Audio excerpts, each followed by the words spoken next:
नमस्कार, स्वागत है आप सभी का हमारे YouTube channel Navodaya miracle classes में। आज हम लोग क्लास 10th का जो सीरीज हम लोग शुरू किए थे साइंस का, जिसमें हम लोग केमिकल रिएक्शन और इक्वेशन चैप्टर का 2 वीडियो डाले थे, उसको कंटिन्यू रखते हुए उसका तीसरा वीडियो लेकर मैं हिमांशु आप सभी के सामने हाजिर हूँ। तो चलिए उसको शुरुआत करते हैं। और हाँ, यदि आपने हमारे चैनल को सब्सक्राइब नहीं किया है तो प्लीज इसे सपोर्ट करें और सब्सक्राइब करना ना भूलें। तो चलिए आज के वीडियो में हम लोग देखते हैं कि कैसे स्टेट सिंबल को लिखा जाता है। मतलब जब कभी केमिकल रिएक्शन होता है, केमिकल रिएक्शन में हमने क्या पढ़ा था, एक साइड रिएक्टेंट होता था लेफ्ट साइड, और जो रिएक्शन होने के बाद जो न्यू सब्सटेंस बना था उसको हमने प्रोडक्ट का नाम दिया था। ओके, और उसके बाद उसी रिएक्शन का हम लोग इक्वेशन लिखे थे। सिंबॉलिक इक्वेशन बोल सकते हैं आप, या फिर केमिकल इक्वेशन बोल सकते हैं। उसमें हमने ये नहीं दर्शाया था कि रिएक्टेंट सॉलिड स्टेट में है या लिक्विड स्टेट में है या फिर गैसेस स्टेट में है। कहने का मतलब हमने ये नहीं डिटरमाइन किया था कि मेरा जो रिएक्टेंट और प्रोडक्ट है उसका स्टेट क्या है। और स्टेट का मतलब होता है, जैसे आप सभी जानते हैं, स्टेट बोला जाता है जैसे मैटर, कोई भी मैटर 3 स्टेट में पाया जाता है, सॉलिड, लिक्विड और गैसेस स्टेट में। सॉलिड स्टेट में उसके लिए आप एस का यूज करोगे, लिक्विड स्टेट के लिए आप सिंबल एल का यूज करोगे, और गैसेस स्टेट के लिए आप जी का यूज करोगे। उसी तरीके से एक्वा सॉल्यूशन होगा तो उसके लिए हम लोग एक्यू का यूज करते हैं। और एक्वा सॉल्यूशन का मतलब होता है वैसा सॉल्यूशन जो कि प्रिपेयर्ड इन वाटर, जो कि पानी में बनता है। तो चलिए इसका शुरुआत करते हैं कि राइटिंग स्टेट सिंबल में आखिर है क्या। तो देखिए, द केमिकल इक्वेशन और symbol equation which we have enlisted don't mention the physical state of the reactants and the product species involved in the reaction. मतलब रिएक्शन में जो मेरा रिएक्टेंट और प्रोडक्ट, रिएक्शन में क्या होता था, रिएक्टेंट था, प्रोडक्ट था, उसमें जो हम केमिकल, उसका जब केमिकल इक्वेशन या फिर सिंबल इक्वेशन लिखे थे उसमें हमने उसके फिजिकल स्टेट, मतलब कि वो किस स्टेट में पाया जाता है, सॉलिड, लिक्विड या गैसियस या फिर एक्वस सॉल्यूशन, किस स्टेट में पाया जाता है, उसको हमने मेंशन नहीं किया था। तो in order to make the equation more informative, अब बात आती है कि इक्वेशन मेरा दिया हुआ है उसको ज्यादा इंफॉर्मेटिव बताने के लिए, मतलब इक्वेशन देख करके मुझे सारा चीज मालूम हो जाए, मतलब कि ये भी मालूम हो जाए कि वो किस अवस्था में पाया जाता है, तो उसको इंफॉर्मेटिव मेरा इक्वेशन हो, उसके लिए हम लोग उसके स्टेट को भी मेंशन करते हैं, उसके फिजिकल स्टेट को भी मेंशन किया जाता है कुछ सिंबल का यूज करके। जैसे सॉलिड स्टेट के लिए आप कौन सा सिंबल यूज करते हो, एस का, लिक्विड स्टेट के लिए एल का, और गैसेस स्टेट के लिए जी का। उसी तरीके से एक ऐसा सॉल्यूशन बनता है जो पानी में हो,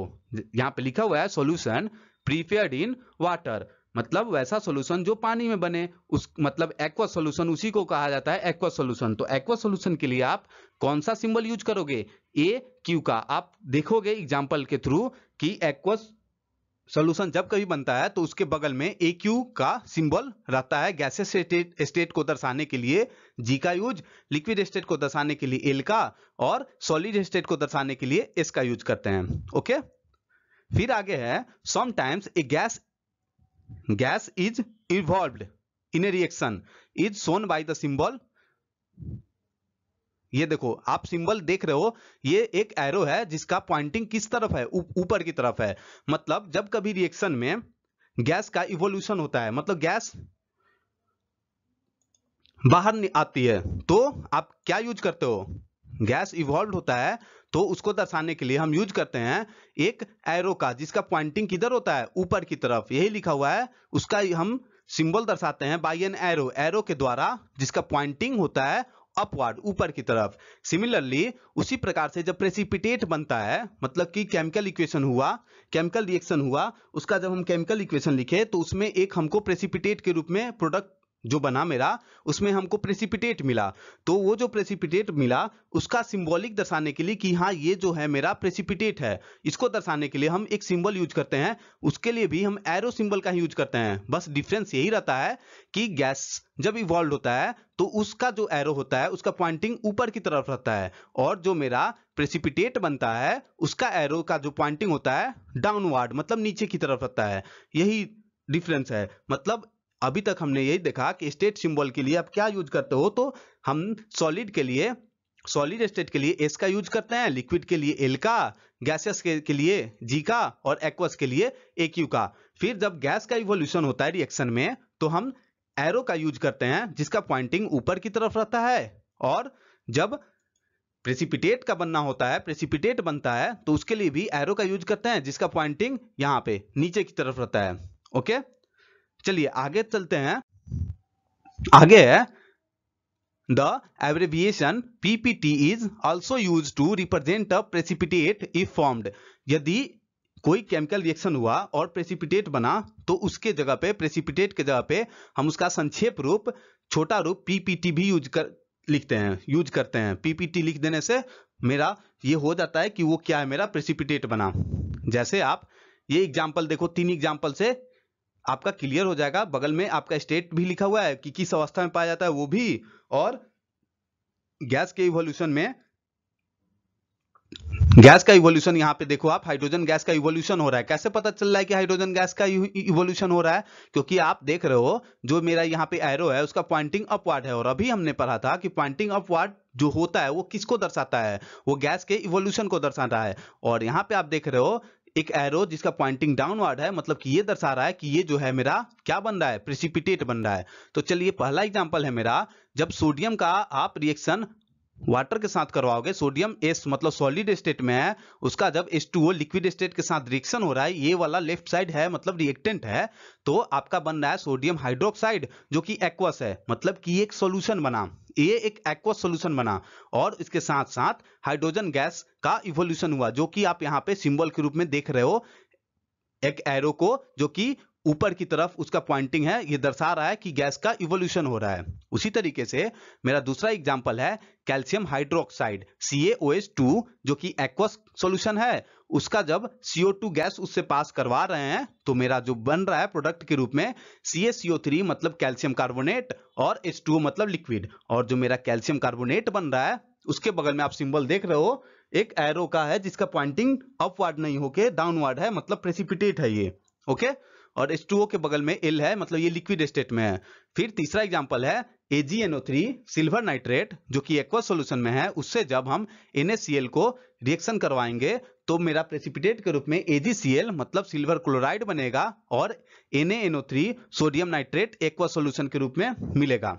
और ये देखो आप, ये प्रेसिपिटेट के रूप में मिलेगा, क्यों? क्योंकि इसका सिंबल देख रहे हो आप pointing downward, that's so this is a precipitate. Okay, फिर है अगला मेरा पॉइंट है सिग्निफिकेंस ऑफ स्टेट सिंबल।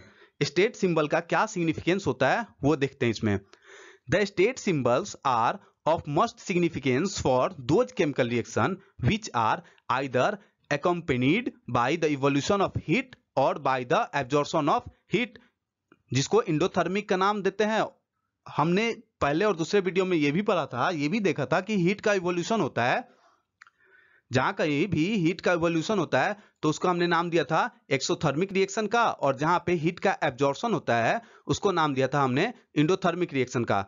तो ये जो स्टेट सिंबल है, स्टेट सिंबल का सिग्निफिकेंस जो है यह है वैसे केमिकल रिएक्शन के लिए ज्यादा ये इसका सिग्निफिकेंस है, मोस्ट सिग्निफिकेंस है स्टेट सिंबल का। कैसे केमिकल रिएक्शन के लिए? एक्सोथर्मिक और इंडोथर्मिक के लिए। जैसे एग्जांपल है हाइड्रोजन का जब आप ऑक्सीजन के साथ रिएक्शन करवाओगे तो H2O मिलेगा, और यहाँ पे देखो 572 किलो जूल एनर्जी भी आपको मिल रहा है। और यहाँ पे वही आप जब H2 का गैस की अवस्था में था उसका जब आप ऑक्सीजन पास करवा रहे हो तो यहाँ पे जो H2O बन रहा है वो गैसियस रूप में मिल रहा है। यहाँ पे देखो आप प्रोडक्ट के रूप में जो H2O बन रहा है उसका स्टेट क्या है? लिक्विड। और यहाँ पे जो H2O है उसका स्टेट क्या है? गैसियस स्टेट है। और यहाँ पे आप हीट की अमाउंट देखो, हीट का अमाउंट यहाँ पे 572 किलो जूल था, वही यहाँ पे 44 किलो जूल था। तो इस दोनों रिएक्शन का क्या मतलब है वो यहाँ पे हमने लिखा हुआ है, इसको आप ध्यान दोगे। Both these reactions are of exothermic nature. अब आप देखोगे यहाँ पे प्लस लगा हुआ है, और यहाँ पे हीट का इवोल्यूशन भी आपको दिख रहा है कि 572 किलो जूल इवोल्यूशन हो रहा है हीट का, और यहाँ पे 44 किलो जूल, सॉरी केजी नहीं किलो जूल का। तो आप क्या देख रहे हो, दोनों जगह हीट का इवोल्यूशन हो रहा है। तो ये रिएक्शन कैसा हुआ? ये हुआ एक्सोथर्मिक रिएक्शन। तो वही लिखा हुआ है both these reactions are of exothermic nature because, ऐसा क्यों? क्योंकि heat has been evolved in these reaction, मतलब कि इन दोनों जगहों पे आपका हीट का इवोल्यूशन हो रहा है, और हीट का evolution that means it is a exothermic reaction, और हीट का एब्जॉर्प्शन मतलब इंडोथर्मिक रिएक्शन। तो आप यहाँ दोनों में देख रहे हो कि हीट का इवोल्यूशन हो रहा है, मतलब एक्सोथर्मिक रिएक्शन है यह। However, actual amounts of heat are different। हाँ, अब यहाँ पे आपका सवाल आएगा कि सर यहाँ पे आप ठीक है दोनों एक्सोथर्मिक रिएक्शन है, बट दोनों में हीट का जो अमाउंट निकल रहा है वो अलग अलग क्यों है? तो आप देखो, actual amount of heat are different, दोनों का हीट का अमाउंट डिफरेंट है। When water is in liquid, जब वाटर लिक्विड के स्टेट में था तब वहां पे हीट का अमाउंट ज्यादा था, और वही वाटर जब आपका वेपर स्टेट में था तो वहां पे हीट का जो हीट आपका 44 किलो जूल निकल रहा है उसकी मात्रा कम है, क्योंकि लिक्विड से गैसियस स्टेट में चेंज होने पे यहाँ पे लिक्विड स्टेट में था, ये ही यहाँ पे गैसियस स्टेट में है, तो इसका कुछ एनर्जी गैसियस स्टेट बनाने में चला जाता है, इसीलिए इसका जो आपका अमाउंट है हीट का वहां पे यहाँ पे कम दिखाया जा रहा है। ओके, नेक्स्ट है, चलिए इसमें है specialties of chemical equation। We get the information about the substance which are taking part and formed in the reaction। मतलब रिएक्शन में जो सब्सटेंस पार्टिसिपेट हो रहा है, मतलब जो रिएक्टेंट बन रहा है, जो प्रोडक्ट जो रिएक्टेंट है वो जब केमिकल रिएक्शन होने के बाद प्रोडक्ट बन रहा है उसका इंफॉर्मेशन आपको मिलता है केमिकल इक्वेशन के दौरान, केमिकल इक्वेशन लिखने पे। फिर है we get the information about the number of molecules of elements और compound which are either taking part और फॉर्म्ड इन केमिकल रिएक्शन। मतलब केमिकल रिएक्शन में जो एलिमेंट या फिर जो कंपाउंड रिएक्ट होने वाला है, मतलब कि जो रिएक्टेंट है या फिर जो नया बन रहा है प्रोडक्ट है, वो उसका अमाउंट कितना है उसकी भी जानकारी मिलती है। मतलब नंबर ऑफ मॉलिक्यूल्स, मतलब एलिमेंट जो रिएक्शन में पार्टिसिपेट हो रहा है उसका नंबर ऑफ मॉलिक्यूल्स कितना है, इसका भी इंफॉर्मेशन आपको केमिकल इक्वेशन से मिलता है। नेक्स्ट है we also get the information of weight of reactants और प्रोडक्ट। इसके साथ साथ हम लोगों को रिएक्टेंट और प्रोडक्ट का वेट भी जानने को मिलता है। फॉर एग्जाम्पल, जैसे आप CaCO3 कैल्शियम कार्बोनेट का, आप जब ये रिएक्टेंट साइड है, इसको ये वाला जो कैल्शियम ऑक्साइड है और कार्बन डाइऑक्साइड है ये प्रोडक्ट बना, तो इसमें आपको वेट भी जानने को मिलेगा। जैसे रिएक्टेंट का CaCO3, इसका जब आप वेट कैलकुलेट करोगे एटॉमिक वेट, जैसे ये देखो, एक तो इसका जब पूरे को निकालोगे तो मॉलिक्यूलर वेट आएगा, तो इसका जब कैल्शियम कार्बोनेट का जब आप मॉलिक्यूलर वेट निकालोगे तो आपको मिलेगा यहाँ पे देखो 100 ग्राम। कैसे? तो कैल्शियम का एटॉमिक वेट होता है 40, ठीक। फिर कार्बन का, तो कार्बन का होता है 12, फिर एक ऑक्सीजन का होता है 16, और यहाँ पे कितना है ऑक्सीजन 3, तो एक ऑक्सीजन का 16 तो 3 ऑक्सीजन का कितना हो जाएगा 48 और कार्बन का 12, तो ये हो गया 60 और कैल्शियम का 40, तो ये हो गया ना 100 ग्राम। तो वही लिखा हुआ है नीचे में, total weight of reactants is equal to the total weight of product. मतलब रिएक्टेंट का जो टोटल वेट होता है वो बराबर होता है प्रोडक्ट के टोटल वेट से। बिकॉज ऐसा इसलिए क्योंकि हमने पहले ही वीडियो में पढ़ा था कि रिएक्टेंट और प्रोडक्ट का जो कंजर्वेशन ऑफ मास वाला बात होती है उसको मेंटेन रखना है, मतलब कि जो मास है मेरा वो कंजर्व रहता है। तो कंजर्वेशन ऑफ मास यही बोलता है कि आपका रिएक्टेंट के तरफ और प्रोडक्ट के तरफ मास का मतलब जो अमाउंट होगा वो सेम रहेगा। अमाउंट मतलब उसका वेट, कहीं पे आपको लॉस और गेन होते हुए नहीं दिखेगा। तो ये यहां पे लिखा हुआ है, because matter is never destroyed in the above example total weight of calcium carbonate. मतलब रिएक्टेंट साइड में आपको कैल्शियम कार्बोनेट है ना, यहाँ पे CaCO3, इसको मैं अंडरलाइन करता हूं यहाँ पे। CaCO3 क्या है? यही है ना कैल्शियम कार्बोनेट रिएक्टेंट। इसका जब आप वेट कैलकुलेट करोगे जैसे हमने किया था तो कितना मिला था 100 ग्राम मिला था, ठीक। अब आप प्रोडक्ट साइड में क्या देख रहे हो, कैल्शियम ऑक्साइड और कार्बन डाइऑक्साइड। तो कैल्शियम ऑक्साइड का इसका हो गया 40, इसका हो गया 16, तो कितना हो गया 56। यहाँ पे देखो 56 ग्राम।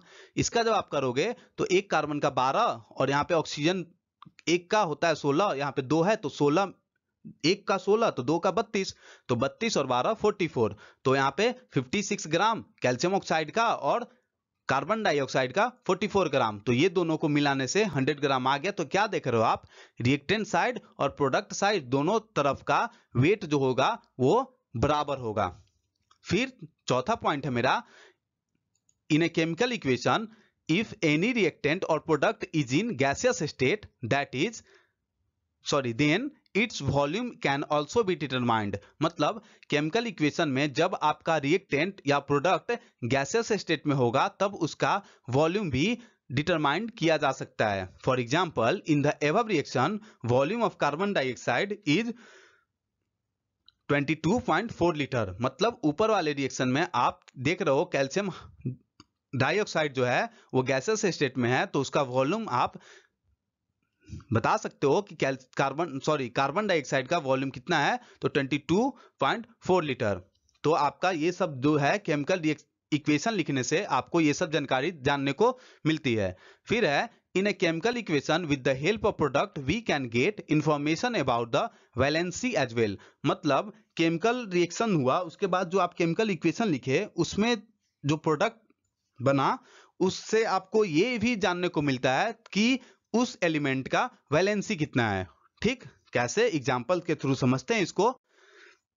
जैसे आप देखो Mg2HCl मतलब कि मैग्नीशियम का जब हाइड्रोक्लोरिक एसिड के साथ रिएक्शन हो रहा है तो इसमें MgCl2 और हाइड्रोजन गैस पॉइंट, यहां पे देखो एरो ऊपर अपवर्ड की तरफ है इसका पॉइंटिंग, तो ये बता रहा है कि हाइड्रोजन गैस का इवोल्यूशन हो रहा है. तो इसमें देखो in the above reaction 1 atom of Mg मतलब magnesium displace 2 atom of hydrogen. मतलब मैग्नीशियम का एक एटम हाइड्रोजन के 2 एटम को डिस्प्लेस करके, यहां पे देखो मैग्नीशियम है, हाइड्रोजन को डिस्प्लेस किया, ये हाइड्रोजन को डिस्प्लेस करके ये मैग्नीशियम, इसको यहां पे ये वाला जो मैग्नीशियम है इस 2 हाइड्रोजन तो दिख रहा है इसको डिस्प्लेस किया, और मैग्नीशियम और ये क्लोरीन Cl इसका रिएक्शन हुआ तो MgCl2 बना और हाइड्रोजन गैस का इवोल्यूशन हुआ. तो वही लिखा हुआ है in the above reaction 1 atom of magnesium displace 2 atom of hydrogen. मतलब मैग्नीशियम का एक एटम हाइड्रोजन के 2 एटम को डिस्प्लेस कर रहा है. सो वैलेंसी ऑफ मैग्नीशियम इज 2. इसलिए मैग्नीशियम का वैलेंसी कितना होगा, 2 होगा. अब आते हैं कि केमिकल इक्वेशन का तो ठीक है, उसका हम इंपॉर्टेंस देख लिए, फिर भी उसका कुछ लिमिटेशन है. क्या लिमिटेशन है उसको आप देखो. इसमें we do not get information about the physical state और ऑफ रिएक्टेंट्स और एंड प्रोडक्ट. हम लोग को उसके फिजिकल स्टेट के बारे में कोई जानकारी नहीं मिलती है. मतलब आप केमिकल इक्वेशन लिख दोगे तो उससे आपको ये नहीं मालूम चलेगा कि इसका स्टेट क्या है, इसका फिजिकल स्टेट क्या है. दैट मीन्स ये सॉलिड है, लिक्विड है या गैस है. इसके लिए आपको मेंशन करना पड़ता है, उसमें दिखाना पड़ता है खुद से, वो आता नहीं केमिकल इक्वेशन लिखने से.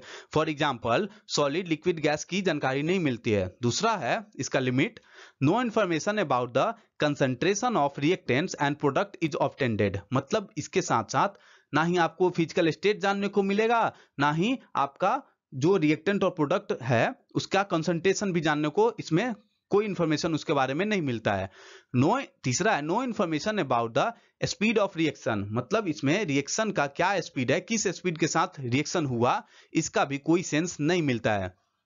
चौथा है information regarding the favourable condition of the reactions such as pressure, temperature, catalyst etc can not be obtained during the reaction. मतलब जो फेवरेबल कंडीशन है, जैसे कोई काम को होने के लिए एक फेवरेबल कंडीशन चाहिए होता है ना, जैसे आप ही को कोई काम के लिए बोला जाए तो आप पहले ये करोगे मुझे ये चाहिए, मुझे ये चाहिए, रहने के लिए चाहिए, तब जाकर मेरे से ये होगा. उसी तरीके से कोई रिएक्शन के लिए आपका जो फेवरेबल कंडीशन है उसकी भी जानकारी नहीं मिलती है. मतलब ना ही प्रेशर की, ना ही टेम्परेचर की, ना ही कौन सा कैटलिस्ट यूज हुआ उसकी भी जानकारी नहीं मिलती है. फिर है we don't get information whether heat is absorbed or evolved during the reaction. इसके साथ साथ हम लोग को ये भी नहीं जानने को मिलता है कि हीट एब्जॉर्ब हो रहा है या इवॉल्व हो रहा है रिएक्शन के दौरान. ओके, इसका हम लोग क्लियरिफाई भी करेंगे कि कैसे ये सब लिमिटेशन है, इसको कैसे दूर किया जाता है. फिर है अगला, we don't get information whether the reaction is reversible or irreversible. मतलब आपको यह भी जानने को नहीं मिलेगा कि रिएक्शन मेरा रिवर्सिबल है और इरिवर्सिबल है. We do not get information about the necessary precautions to be taken for the completion of reaction. मतलब इसमें आपको ये भी इंफॉर्मेशन नहीं मिलेगा कि उस केमिकल रिएक्शन को करने के लिए क्या सावधानी बरतनी है, क्या क्या प्रिकॉशन लेना है, ये भी आपको नहीं जानने को मिलती है।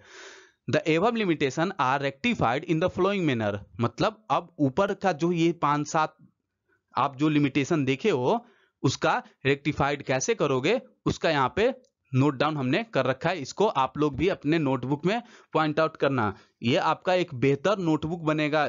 आप इसको नोट देखो, इसको पॉइंट आउट करो और फिर इसका रिवीजन करो। फिर हम लोग जब ये चैप्टर कंप्लीट होगा तो प्रैक्टिस के लिए आप लोग को क्वेश्चन का भी सेट देंगे, उसको आप लोग प्रैक्टिस करोगे, फिर हम लोग पीडीएफ के रूप में उसका आंसर भी प्रोवाइड करवाएंगे। तो आप लोग इसका नोट डाउन और रिवीजन का काम एक साथ साथ करते चलो, आपका बेहतर होगा। फिर है इसका जो रेक्टिफाइड है वो कैसे होगा, the physical state of reactants, मतलब जितना लिमिटेशन है उसका क्या उपाय है, कैसे सही होगा। तो जो physical state of reactants and products are represented by writing them in bracket, मतलब अभी पहले ही शुरू में देखे थे स्टेट सिंबल लिखने के टाइम में जो शुरुआत था मेरा, उसमें लिखा हुआ था कि जो फिजिकल स्टेट होता है उसको आप लोग रिप्रेजेंट करते हो उसके बगल में ब्रैकेट में दर्शा करके, ठीक, उसका हो गया रेक्टिफाइड।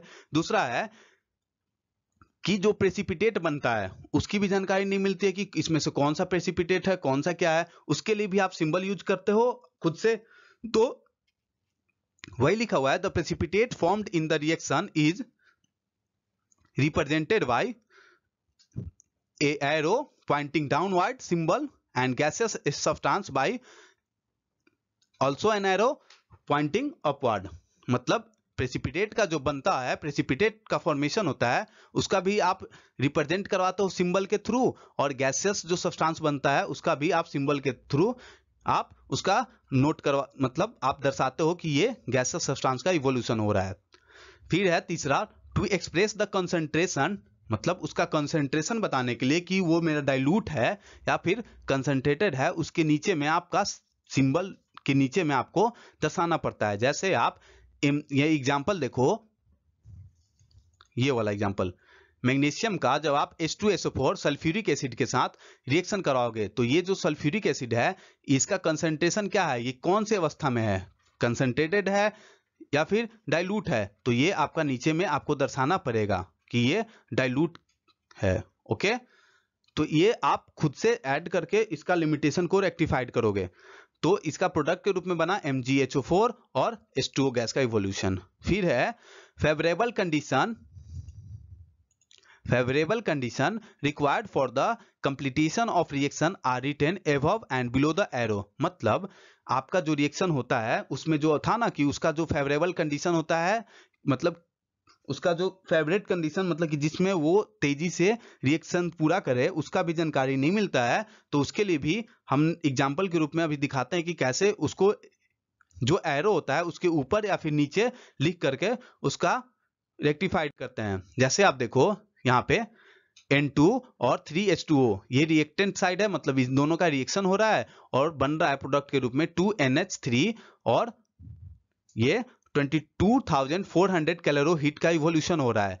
तो इसका जो फेवरेबल कंडीशन है, ये जो रिएक्शन हुआ ये कौन से कंडीशन में हुआ, तो ये आपका एरो के ऊपर और नीचे लिख करके यहाँ पे दर्शाया हुआ है 5000 Fe और 2000 ATM प्रेशर के फेवरेबल कंडीशन में ये रिएक्शन होता है। तो इसकी भी जानकारी आपको देनी होगी।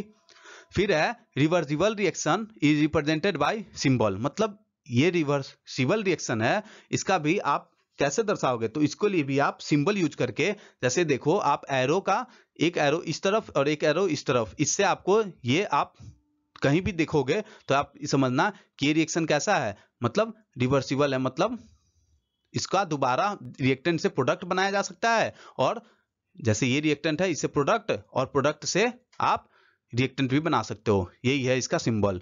और इरिवर्सिबल रिएक्शन जो होता है उसका जो सिंबल होता है वो एक सिंगल एरो के माध्यम से उसको दर्शाना होता है। फिर है the heat absorbed in the chemical reaction is written on right side by putting negative sign. जैसे आप अभी सभी पढ़े हो कि एक्सोथर्मिक और इंडोथर्मिक रिएक्शन होता है तो उसमें हीट का एब्जॉर्प्शन और हीट का इवोल्यूशन होता है, मतलब इंडोथर्मिक हुआ मतलब हीट एब्जॉर्ब किया, और एक्सोथर्मिक हुआ उसमें क्या होता है, हीट का इवोल्यूशन होता है।